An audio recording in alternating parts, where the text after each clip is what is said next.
Molly, you're on mute. We have Lisa Doherty. She is with Juneau Compost, and they have composted over 500,000 pounds of food scraps since 2017. They also do yard debris recycling, and she's going to come tell us how her little organization is changing Juneau. Hi, thanks for having me. I'm going to share my screen. So I'm not an expert at Zoom, and so Zoom is going to go away when I do this. So pardon me if there's anything weird. And I'm also last minute taking care of a dog that I don't really know who barks a lot. So I apologize in advance if this random dog barks.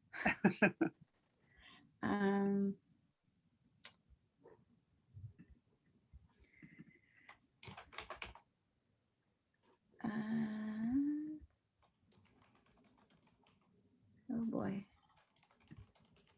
Okay. All right. Do you guys see my slideshow? Yes. Get a thumbs up. Yeah, sure. Okay. So Juneau Composts, and we could do it more. So what is composting? Basically, it's just a type of recycling. So if you're familiar with recycling paper or aluminum cans, it's just the recycling of food scraps, yard debris, paper even. It's anything that was once alive is considered organics, and that's what we compost. And so it diverts methane producing stuff from landfills. And then on the back side, the finished product creates soil amendments. So just a little bit about Juneau Compost. We recycle organics. We provide a curbside service and a drop-off service for food scraps. And for yard debris, we have a drop-off service. And then we're manufacturing soil amendments and blends. And we started in 2017, just servicing 3 buckets out of the back of my Subaru. And now we serve 450 accounts, and we collect between 3,000 and 7,000 pounds a week of food scraps.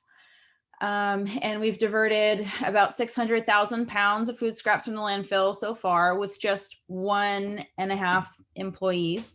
And I don't say that to flex and say, oh, look at me, I'm so awesome, I've done this by myself. It's to say that this many pounds can be diverted by just one person. Imagine if we had a whole bunch of people working on this, what we could do for the community.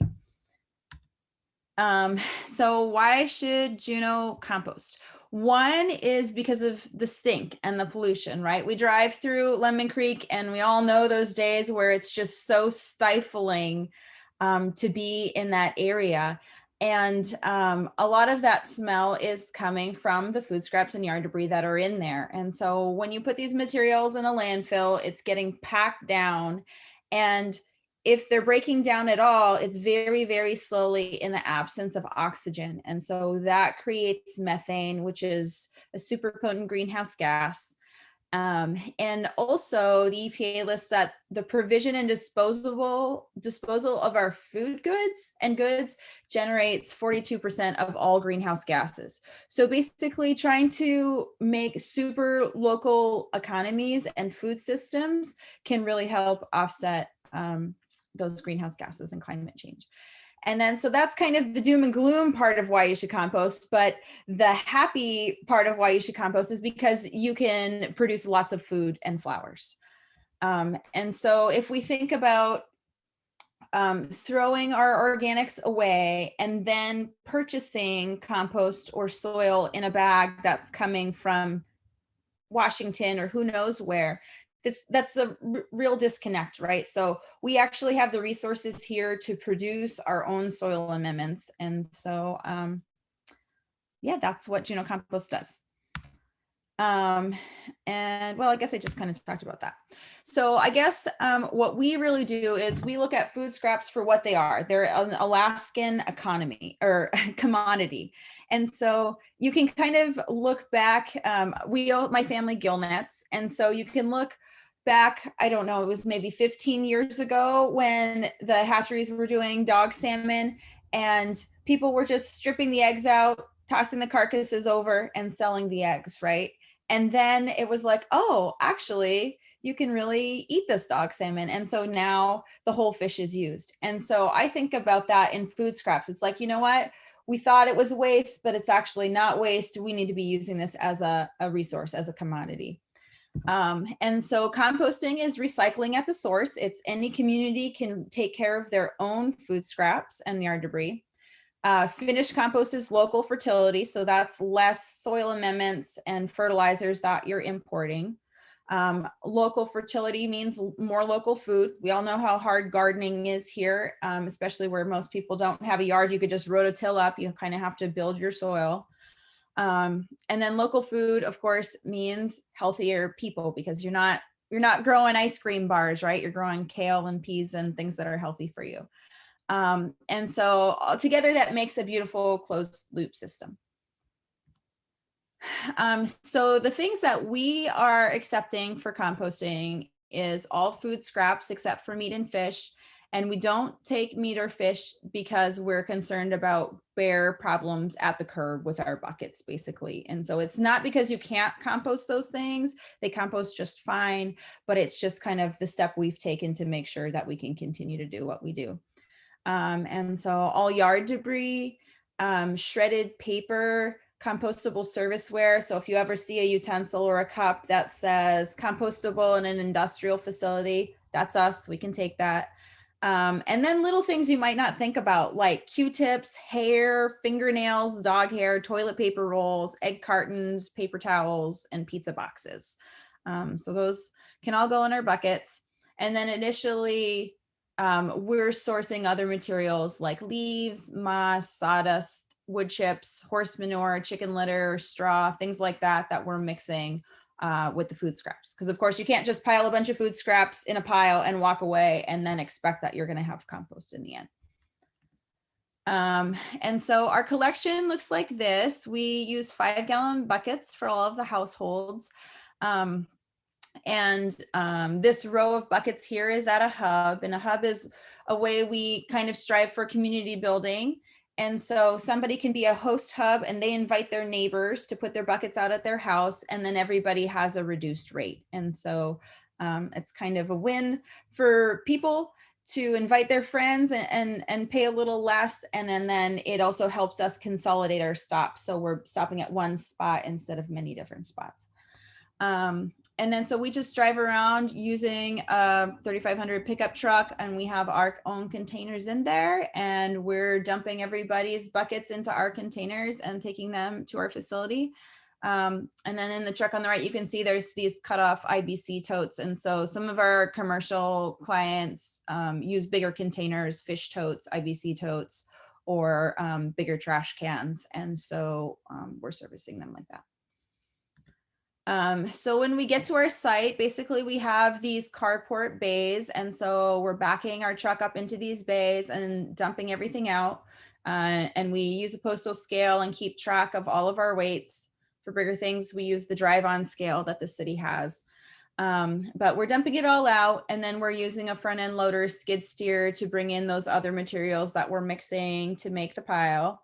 And then we stack it all in our bays, and everything is covered. There's never any food scraps that are sitting out at the yard. They're always covered with what we call biofilter, which is those carbon things like the wood chips, the manure, and things like that.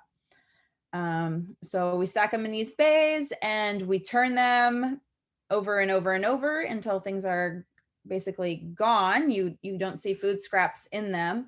And then we turn them out in these big long rows outside for curing. And then,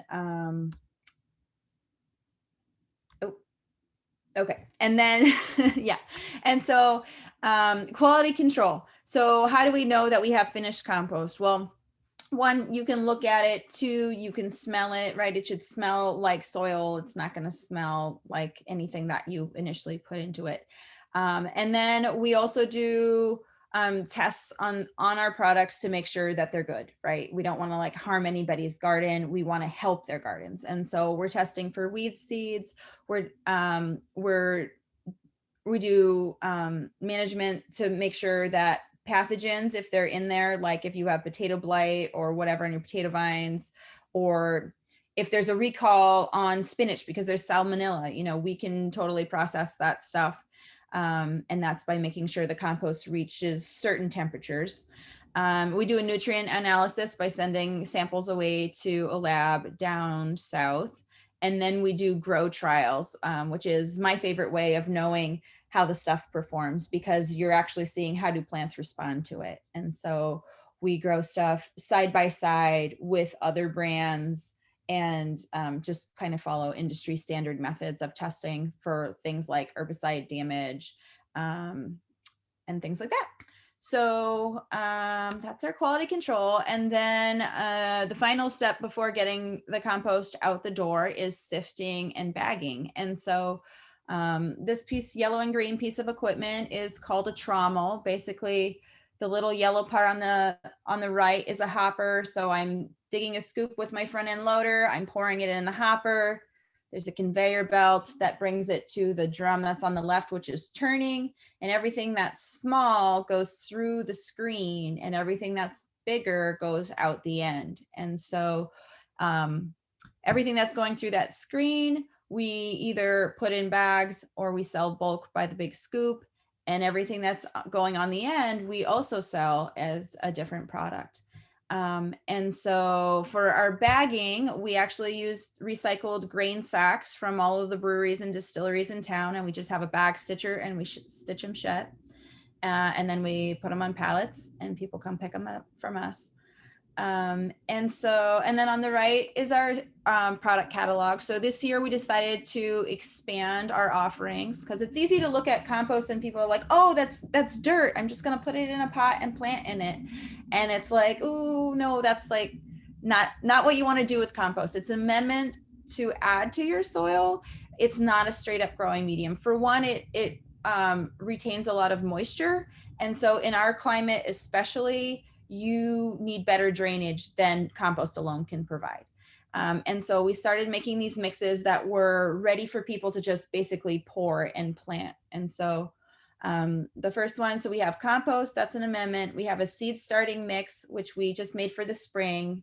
And that's ideal for starting your seedlings indoors and flats.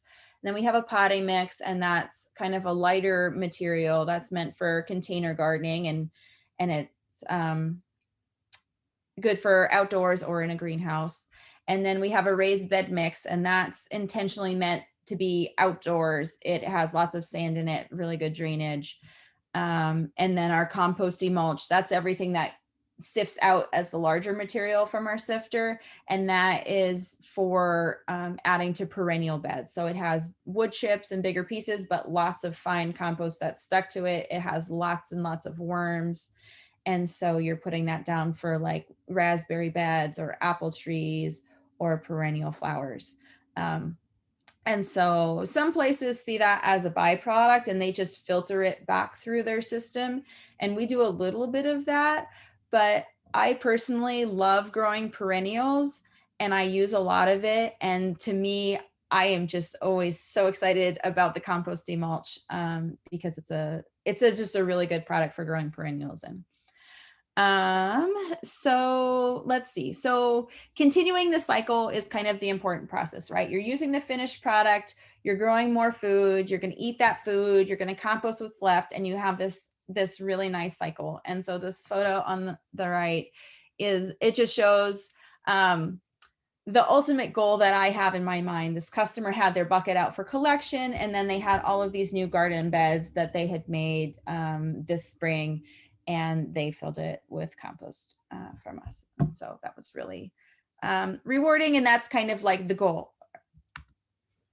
And so these are some of the businesses that compost with us.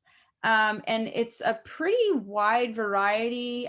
Places like Jamie in Health and Wellness, they're just composting the stuff from their office. There's coffee grounds, it's paper towels and apple cores that people are basically having their snacks or whatever. And then places like Amelga Distillery, we're getting several truckloads from them a week of doing all of their grain and all of the fruits that they're juicing and pressing. And then like Little Moon Daycare, they are, a bunch of tiny little kids who are learning right from the beginning of how to scrape their plate and put their paper towels into a different container. Rather than putting in the trash, you're just putting in this container. And so they're learning the habit early on. And that's what we really like, because that's the easiest way to build a habit, is from doing it when you're little, because then it seems very, very normal. And so that's kind of the end of what I have. We have a couple of upcoming events. So we have a class on Saturday. There's still a couple spots left, and it's on how to compost at home. And so it's a 2-hour interactive outdoors class limited to 10 students. And so the first hour we talk shop, and then the second hour we're doing a hands-on build of a 1 cubic yard pile, which is, you know, how you would manage a system at home. So that's Saturday from noon to 2, and you can register on our website or through Instagram on our link tree. And then, so we also have yard debris drop off is ongoing. So if you have grass clippings, if you're hacking back a bunch of your flowers that are spent, just doing general yard cleanup, that's available to anybody. You don't have to be a subscriber of our curbside service to do that. You just go to the store on our website, you check out, prepay, and then you just drop off at your convenience. And then our curbside members can get a season's pass, so they're just paying in the spring, and then they drop off all summer long. And then, yep, and we have compost for sale, and that you can order on our website as well. And then another thing I'm working on is on the side, I'm on the Juneau Commission on Sustainability, which is an advisory board for the Assembly. And so we have basically a solid waste subcommittee. And so we put together a report this winter about recommendations on what we think the city can do to help our solid waste situation, the landfill stink, and what the heck we're going to do when our landfill closes. It has an estimated 20 years of life left, and that's just an estimate. It could be a lot sooner. We don't exactly know. And so JCOS made this report with recommendations of how we can divert material from the landfill, which includes composting, which includes construction and demolition debris, which are the 2 largest pieces of the pie of things that go into our landfill. And it's great to see the Public Works Committee is really taking it seriously, and they are making steps for action. So that's very exciting. And then, yeah, we're always taking new members. So if you feel like you don't want to compost at home, but you do want to compost in a hands-off way, you can always sign up. It's just as easy as scraping your bucket or scraping your plate into our bucket instead of the trash, and then setting out the curb each week. So yeah, that's what I have. And if you have any questions, I am happy to take them. And while I finish, or I figure out how to stop sharing my screen. Thanks, Lisa. It's good to hear more about what you're doing over there. And I know a little bit because I've worked with you in the past. So awesome. Great presentation. And thank you for being here. So are there questions for Lisa? I see Yes, Rosemary has Lisa. her hand up. And then Amy. Yeah. Where are you located? What are your hours? Sure. We're 2300 Anka Street, which is, it's kind of tricky. It's, if you go, like you're going to Costco and O'Reilly's Auto Parts, then you run into to Anka Street and it turns right, but it turns into a gravel road and it says CBJ, no trespassing. But then right under it, there's a sign that says Compost Center ahead, stay left. And so you're behind O'Reilly, huh? Yep. And so there's a big gravel pit back there. And so if instead of driving up into the actual pit, you just stay on the road, then you run into us. Okay, and we don't exactly have like open hours. It's for yard debris drop off. It's anytime. It's daylight hours. There's not going to be someone there at the gate, like taking a ticket or anything. It's just the honor system. You pay online and you drop off at your convenience. And then for picking up compost, you just order it online. We send an email with directions for pickup. So I had to do that online then. Mm-hmm. Yeah, and if you're not online savvy, I mean, you could just call and I can do it on my end and tell you where to go. Okay.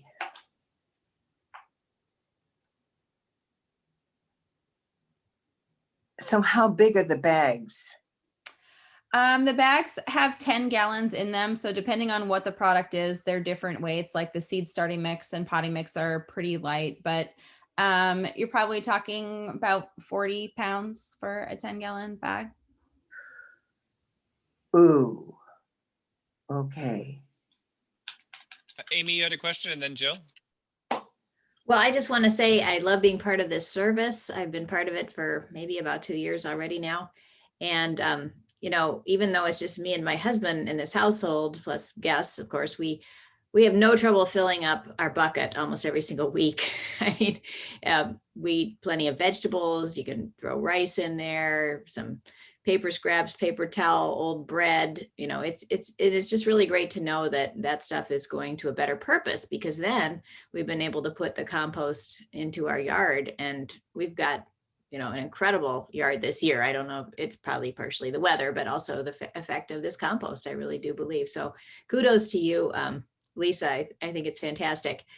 And I just wondered, how long does it take to make the full compost? And then I was also wondering, if everybody in Juneau did compost, you know, as a pie in the sky thing, could that really extend the life of our landfill? It sounds like maybe it actually could. Yeah. So first part of the question, how long does it take? So the food scraps go in, we're letting them sit, we're turning them several times. Most food has disappeared by the time it's been on our site for a month and a half or 2 months. And a lot of composters sell their compost when it's 90 days old, so 3 months old. But I don't do that. I really hold on to it. I try to strive for a year old. Some of it's just a little under a year, some of it's a little over a year, because we're consolidating into batches. But the reason for the long retention time is the fine tuning. So initially when you're hot composting, it's mostly bacteria that's breaking things down. But then when you have longer times, you're also composting at lower temperatures. And so then you have fungi, you have worms and other decomposers who are further degrading the material. Even though the food scraps are gone, there's other things there to degrade. And so it's basically creating a higher quality product that has more life in it. And so that's why we have those longer retention times. So yeah, everything is about a year out, going out the door. And which can be challenging in terms of space, but that's just, we're trying to create a really high quality product. And so that's just how we're doing it.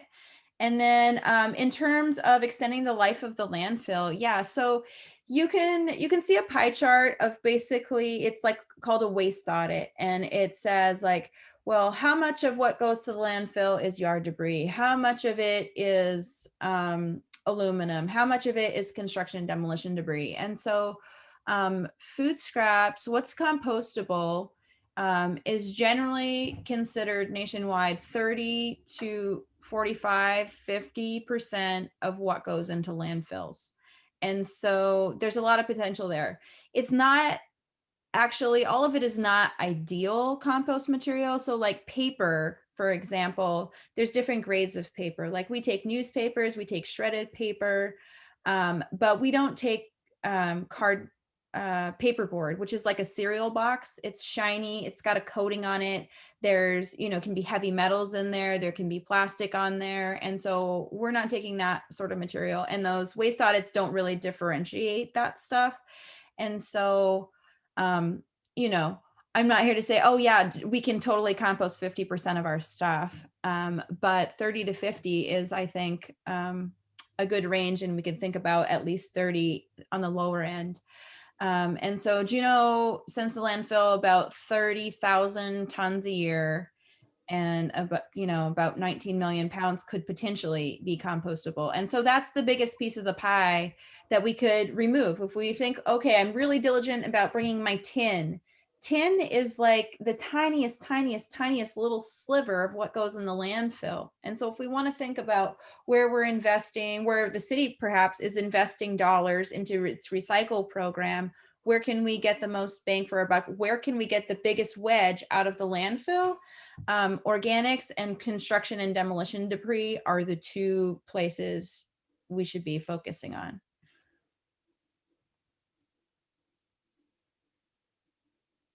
Okay, Boston has a question. Yeah. Hi. Hi, Lisa. This is Boston from KTOO. How are you? I wanted to just bring to the attention of the group what you have told me before. I know everybody should be composting, but also when events are happening, because we use Juneau Compost during our Seafood Fest event, and we try to have things that are compostable. So what can we do? I guess the question is, what can we do beyond the compost thing when we're actually holding events, talking about like when you're ordering cups and silverwares and those things that can then become compostable, and where would those resources be available or linked maybe? Sure. So, unfortunately, there's a lot of greenwashing out there because composting is kind of becoming sort of mainstream across the country. And so if you just buy stuff on Amazon that says it's compostable, like there's a lot of stuff that the product description says that, but it's not actually. And so the things you're looking for are that the product itself has stamped or written on it BPI certified compostable. And so BPI is a third party certifier of those things. And so a company can make a claim that is unfounded, but BPI is verifying, running trials, saying this does degrade and there are no chemical residues left. It's like completely degraded. And so those are the language you want to look for. There's Alaska Green Solutions, I think is the name. They're out of Anchorage and they're basically a distributor of these products. And so I recommend to people that they touch bases with them, and you can order from them and it'll drop ship from Seattle.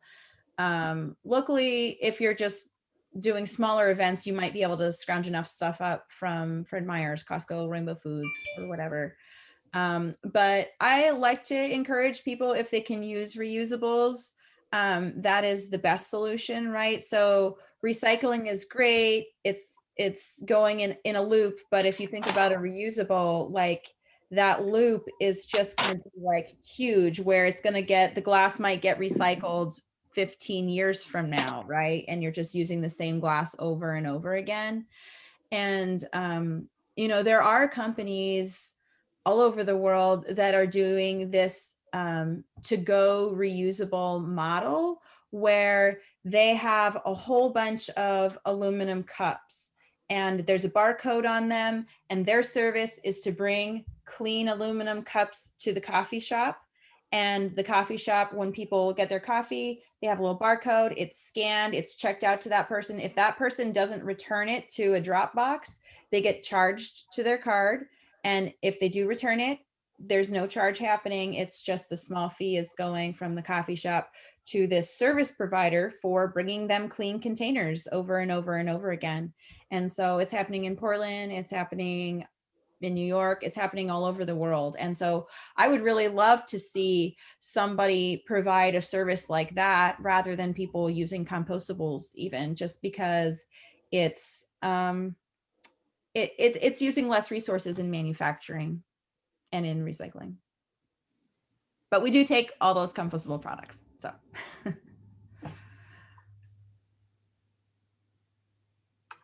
Oh, I'll go. Hi, Lisa. I think that what you're doing is so exciting, and there's so much potential. And it is your service is so easy to use, and I do love that my kids are growing up in a household where this is really just normal for them. And I'm thrilled to know that you could compost pizza boxes. I did not know that, so that's good. My question is, where we, as one of our fundraisers through the year, we sell bulbs. And I'm wondering if, when we package our bulbs for delivery and for pickup of the people who buy them, if we could put some promotional material of yours in there, so that you could get bulb lovers maybe to be interested in your products, and maybe you could tell us which of your soils is best to plant with bulbs. Would that be a good collaboration between us? Yeah, that would be really cool, actually. Yeah, and so compost, just straight up compost, putting in a handful when you're doing your bulbs would be the best product to use. But yeah, whenever you guys are selling bulbs, I usually just do a social media post reminding people they can buy their rotary bulb. So yeah, like a more official collaboration would for sure be very cool. Okay, super. I will be in touch. Thanks. Lisa, I have a question or more. Could you explain for those of us that try to home compost that you can do it safely and not have to worry about bears? Because a lot of people talk to me, it's like, oh, you can't do it because bears get into it, but we've been doing it for years and the bear walks right by it. Yeah, so that just comes down to best management practices, right? Like, so if you're just tossing a bunch of food scraps out there and there's flies swarming around it and squirrels digging through it, like, yeah, of course, a bear is gonna come to your yard. And so you have to do it in a way where food scraps aren't laying around everywhere. If you can smell it, like that's a pretty good sign that yeah, other things are going to smell it and they're going to come check it out. And so that's part of what we teach in our home composting class is you're mixing in a whole bunch of materials. You're not just putting food scraps in there. You're like, yeah, you're going to have to go out and rake leaves, or you're going to have to buy a bale of straw or things like that to mix with your pile. But yeah, I mean, I think that's a natural tendency for people is to find a reason like they can't do it. Like, oh, well, we have bears, or, oh, it's a rainforest. I remember when I was first here, people said, you can't hot compost here. It takes 3 years for stuff to decompose here. And I was just pretty skeptical of that. And I said, well, I'm just going to try it. And I definitely found that the 3 years wasn't true, and that my compost pile did not need to be in the sun to heat it up, and that bears weren't going to come in my pile. And so I live out North Douglas, and so when I started composting, it was just at my house, and I did a pilot project where I was collecting from Rainbow Foods and a bunch of different households just for free, doing it at my house. And I had 30,000 pounds of food scraps in my yard, and I raised chickens, and I never had a bear in my compost, but my neighbors right across the street would have a bear eating their trash all the time. And so to me, bears is not something that should keep us from composting. Bears don't keep us from having trash, right? We just figure out ways to manage our trash so that we don't have, negative bear interactions. And so that's what we need to think about composting is how do we manage our compost so we don't have these negative interactions? And it's totally doable. Thank you.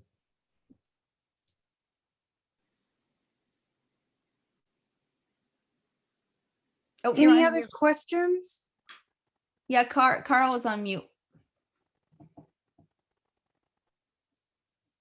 Can you hear me now? Should be able to. So Lisa, I had a question regarding economies of scale. Often with a facility like yours, there's capital costs and you need an optimal waste stream size. So compared to the amount of volume that you're processing, are you right at your sweet spot? Are you a little low and need more materials, or are you pushing the high end and need to expand? Well, it's just kind of been a slow bootstrap sort of affair. And so basically, I've been trying to get enough customers who are paying me so that I can buy the next piece of equipment all the time. That's kind of how it's been. And so this year I bought the sifter, which has really made selling finished compost now somewhat profitable. Whereas before, the 3 years prior, compost sales was just going backwards, me volunteering endlessly my free time to basically make it happen. And so yeah, I wouldn't say, oh, we're at capacity. It's just like lay back and it's all working fine. There's definitely a huge, long equipment wish list that I need to make things, to make our time more efficient, to make our space more efficient.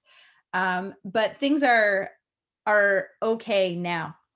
Like I'm actually paying myself, right? Like that's goal, right? To pay yourself. It only took 3 years to pay myself a dime, but so things are economically, they've gotten to where I hoped that they would be. And thinking about scaling to serve more of the community, it's just a matter of, the more people who can sign up, that's more revenue coming in, that's more equipment I can buy so that I can then serve more people, is how I look at it. Sometimes people are just like, if you had, one more employee, what could you do? And it's like, well, one more employee could do more work, but if I don't have revenue to pay that employee, then that doesn't work, right? And so it's kind of like, how do we get more people involved? I'm not exactly sure how to do it beyond word of mouth and just providing a great service. Like our numbers have doubled every year, and I feel like that's a good trajectory, but it's like, how do we want to get to 9 million pounds? I'm not exactly sure. I see if I'm a part of a composters coalition that's nationwide. And what I've noticed in a lot of those larger composters who are handling millions of pounds a year, a lot of them have good relationships with their city. Either one, their city provides them with a free land to be on, or two, the city puts out requests for proposals, right? And contracts out to them to serve their entire city. Or three, more common, is that their city is just a spokesperson for them and says, you know what, we want our city to be a green community, and we really recommend that you sign up for this service through this private business. Like, that's the number one relationship that I have found with other composters in their cities down south. But that relationship has been really important. And like one composter on the East Coast, when their city came out and did that, they instantly got 1,000 new subscribers, like basically instantly. And so to me, as a small business owner, I'm a firm believer in the private sector. I don't necessarily think the city needs to provide free compost service for our entire city, like using tax money. That's not how I tend to think I should get services as a community member. But just a vocal education component coming from the city saying, hey, you know what, our landfill is about to close, and once it closes, who knows where we're going to be? We might be shipping our waste at 4 cents a pound plus tipping fees to go down to Washington, or Washington might say, hey, we don't want your garbage, just like China said, hey, we don't want your recycles anymore years ago, right? And so it puts you in a very bad spot right away. And so yeah, so thinking about scaling, it's just a matter of people seeing the value in the service for today, but also for the future, right? Like, what we divert today is really going to extend the life of landfill, and is going to make a difference dollar wise in what we pay for solid waste. Rosemary had a question. Yes, I do. Do you have a plan for working with condominium associations? I don't. There are people in condos who have our service. There's definitely a bunch of hubs in condos, especially on Douglas. But I have not served a full HOA yet. That would be exciting. That, I think HOAs have all these, rules and everything. But if there was some way that you could sell it like a consolidated service to a condominium association, it would be, I think it would be useful. Well, it seems like that you could just have a hub at the condo complex, and everybody puts their buckets there. And That's what I'm thinking, except, yeah. Mhm. I'm wondering too, Lisa, another objection I've heard is that, bears are going to mess with those buckets, but I haven't observed any kind of problem like that. Can you speak on that a little bit? Yeah, so it hasn't really been an issue. Thinking we've been, in service for 4.5 years. I mean, we've had, I can count on one hand how many times people have said, oh, God, a bear got in my bucket. And what has typically happened is there's like some bear claw marks or teeth marks on the bucket, and then the bucket is there and everything is still there. They're like not interested in eating what's inside. And I think that the no meat, no fish policy that we have is just kind of spot on. But we do a few things to try to mitigate that. Of course, we're kind of like trash service where we're like, don't leave your bucket outside unless it's your collection morning, and take it in. Also keep it clean. So we offered several different bag types that people can use to line their buckets so that their bucket doesn't have a bunch of food scraps caked to it. We urge people to wash it out with soapy, bleachy water periodically. And then we say, if you have a bear issue in your yard, like you know that there's a bear going through at that specific, week or point in time, then you need to be smart about it. And yeah, you might not be able to put your bucket out for several weeks of the year, depending on the bear pattern in your area. And so for those people, they're either using our drop-off service for several weeks a year, or they're putting it in a secure spot. So they might have a little shed, and they just send us an email that then they're like, okay, we're in shed mode, and we're going and we're collecting from their shed or their garage or whatever. And so it's just a matter of like knowing your own yard. If there's a bear that's coming through every day for weeks, you should not be putting your bucket out, because it kind of puts the whole program at stake. But for the most part, it's not an issue. Great. Thank you, Lisa. We appreciate you being here this morning. I think we're just about out of time. And so again, thanks for being here.